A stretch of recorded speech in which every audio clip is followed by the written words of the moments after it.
La Passion selon Anne-Catherine Emmerich. 13e jour. Marie au tribunal de Caïphe. La Sainte Vierge était en permanence étroitement unie à Jésus. Elle savait et éprouvait tout ce qui lui arrivait. Elle partageait toutes ses souffrances et ne cessait comme lui de prier pour ses bourreaux. Mais son corps maternel s'épanchait aussi vers Dieu, le suppliant de ne point permettre que fussent commis de tels péchés, et qu'il voulut bien éloigner ses tourments de son Fils très saint. Irrésistiblement, elle était toujours amenée auprès de son pauvre enfant dans l'épreuve. Quand après le cri redoutable, il est passible de la mort, Jean avait quitté en hâte le tribunal de Caïphe pour venir la rejoindre dans la maison de Lazare, non loin de la tour d'angle, et qu'en larmes il lui eut confirmé de vive voix les sévices effroyables auxquels Jésus était soumis et qu'elle pâtissait de façon mystérieuse en union avec lui. Elle n'avait eu de cesse, de même que Madeleine, à demi pâmée de douleur et d'autres saintes femmes, d'être conduite auprès de son fils souffrant. Jésus, qui n'avait quitté son divin maître que pour venir la consoler, elle qu'elle aimait le plus au monde après son fils, sortit de la maison avec elle. Les saintes femmes les accompagnaient. Madeleine marchait à leur côté, titubant dans les rues faiblement éclairées par la lune et grouillantes de gens qui rentraient chez elle. Elle marchait voilée, mais leur groupe serré d'où s'élevaient des sanglots attirèrent l'attention des ennemis de Jésus, et de nombreux propos hostiles au Seigneur augmentèrent encore leur douleur. La mère de Jésus, absorbée dans la contemplation continue des souffrances de son fils, gardait celle-ci en son cœur comme toute chose, car à son exemple, elle souffrait en silence. Plus d'une fois, elle tomba en défaillance dans les bras de ses compagnes. Comme en chemin, elle se trouvait sous une porte ou une carte de la vieille ville, soutenue par ses compagnes, un groupe de disciples qui revenaient du tribunal de Caïphe en se lamentant s'approcha d'elle. Reconnaissant la mère de Jésus, ils vinrent à sa rencontre et la saluèrent avec compassion. Ô mère infortunée, la plus triste des mères, mère douloureuse du Saint d'Israël. Marie se ressaisit et les remercia du fond du cœur, et ils reprirent tristement leur route. Arrivée à proximité du tribunal de Caïphe, la mère de Jésus et ses compagnons prirent un chemin de côté opposé à l'entrée.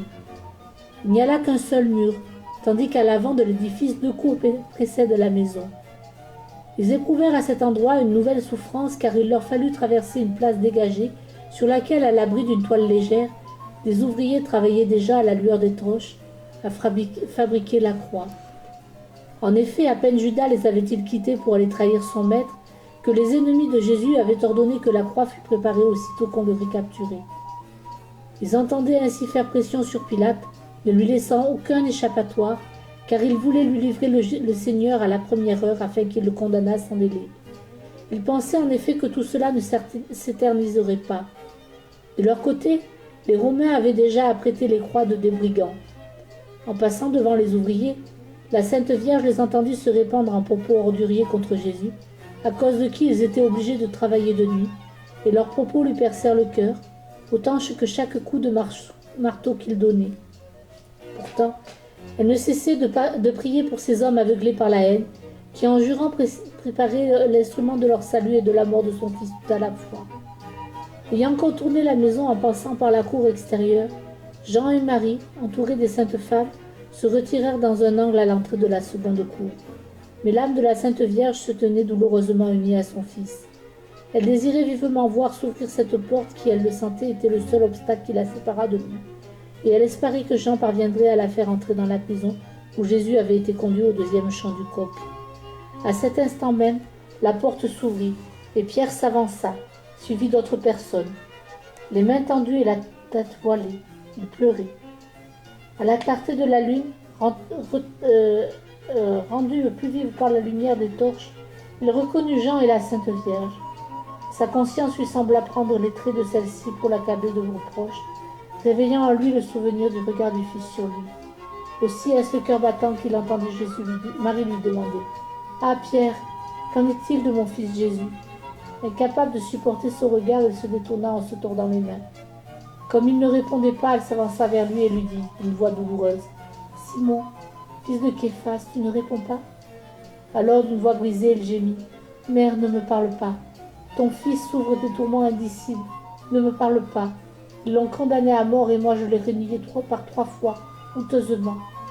Jean s'approcha à son tour pour lui parler, mais hors de lui, il s'enfuit précipitamment et quittant la ville, il courut jusqu'au mont des Oliviers pour se cacher dans la grotte où les mains de Jésus avaient laissé leur empreinte sur le rocher pendant qu'il priait.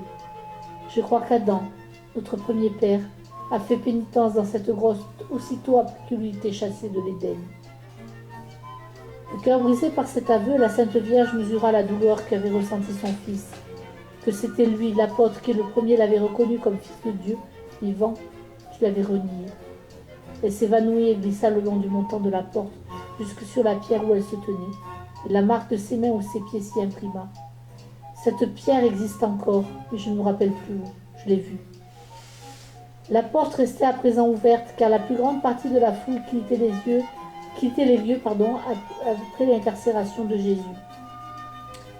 Quand la Sainte Vierge se fut ressaisie, elle demanda à être plus près de son fils bien-aimé. Alors Jean la conduisit avec les saintes femmes jusque devant la prison.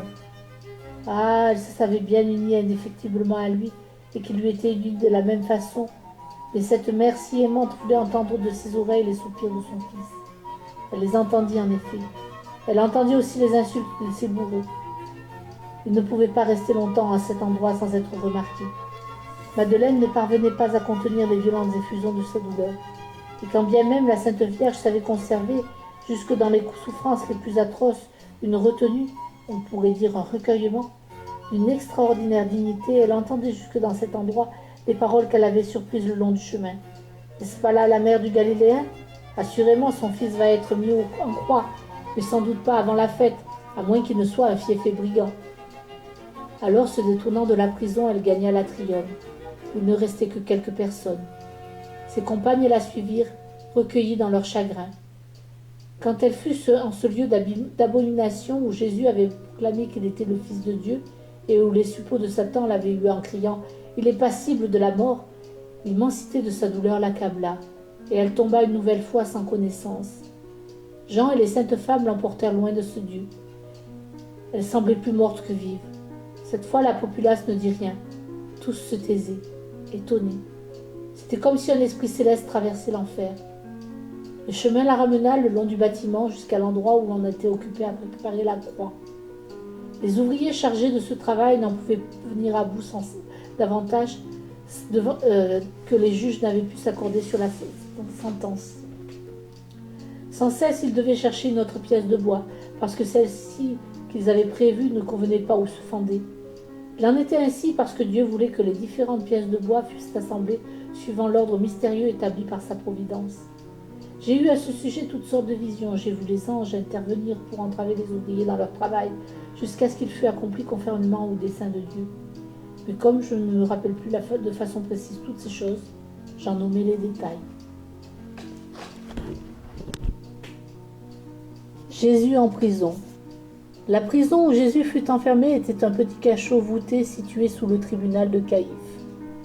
Il en subsiste encore des vestiges. Seuls 2 des 4 bourreaux restèrent auprès du Seigneur, relevés bientôt par 2 autres.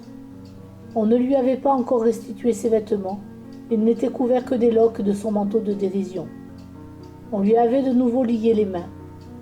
Quand le Seigneur pénétra dans ce cachot, il pria son Père de bien vouloir agréer les sévices qu'il avait subis et ceux qu'il allait encore devoir supporter, comme un sacrifice d'expiation pour ses tortionnaires et pour tous les hommes qui, livrés à de semblables tourments, succomberaient aux tentations d'impatience et de colère. Même là, ses bourreaux ne lui laissèrent pas un instant de répit. Ils l'attachèrent à une petite colonne au milieu de l'ergastule, lui interdisant de s'y appuyer, si bien qu'il souffrait de devoir se tenir, vacillant, sur ses pieds endoloris blessés par les pierres et tuméfiés, lors de ses chutes, par les coups de la chaîne qui pendait à ses genoux. Il ne cessait de l'insulter et de le maltraiter, et quand ils en étaient fatigués, 2 autres venaient les remplacer qui imaginaient de nouveaux supplices.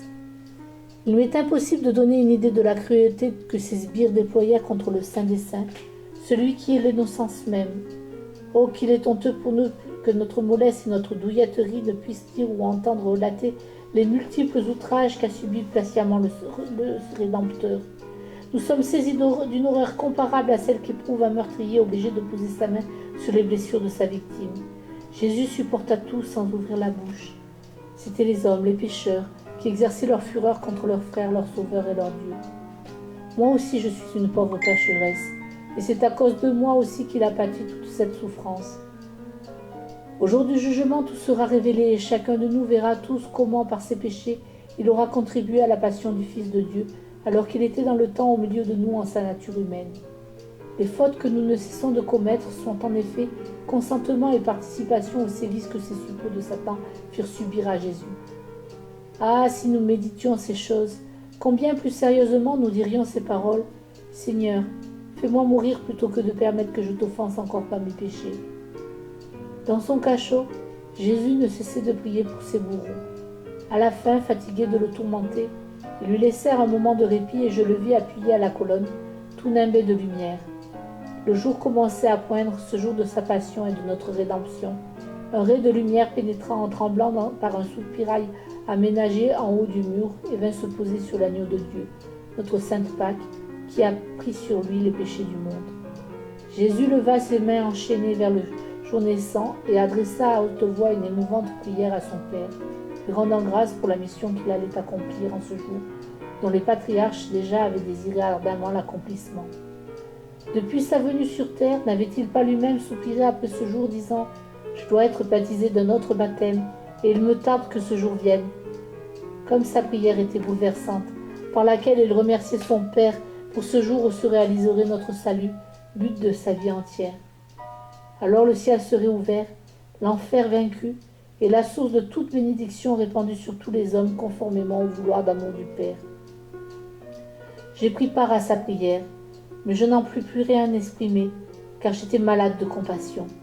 Je pleurais à la vue de ses douleurs, et quand il remerciait son Père pour les horribles souffrances qu'il endurait aussi pour moi, je le suppliais. « Ah, donne-moi tes douleurs, elles sont miennes, elles sont le prix de mes péchés. » À cet instant, la lumière fit irruption dans le cachot, et Jésus salua avec une telle reconnaissance le jour nouveau, que, bouleversé d'amour et de compassion, je ne fis que répéter après lui ces paroles, telle une enfant qui annonce. Spectacle d'une indicible tristesse, débordant d'amour, grave et saint, après cette nuit de tribulation que celui de Jésus debout contre une colonne, dans un cachot étroit, mais environné de lumière et saluant avec gratitude le premier rayon de ce grand jour d'oblation. Ah, ce rayon venait jusqu'à lui comme le juge qui, avant l'exécution de la sentence fatale, veut voir celui qui l'a condamné à mort pour implorer son pardon. Et notre Seigneur le remerciait avec amour. Les bourreaux épuisés et à moitié endormis se réveillèrent à cet instant. Ils regardèrent Jésus. Ils semblaient étonnés, presque effrayés. Ils ne l'importunèrent pas. Jésus était resté un peu plus d'1 heure dans cette prison.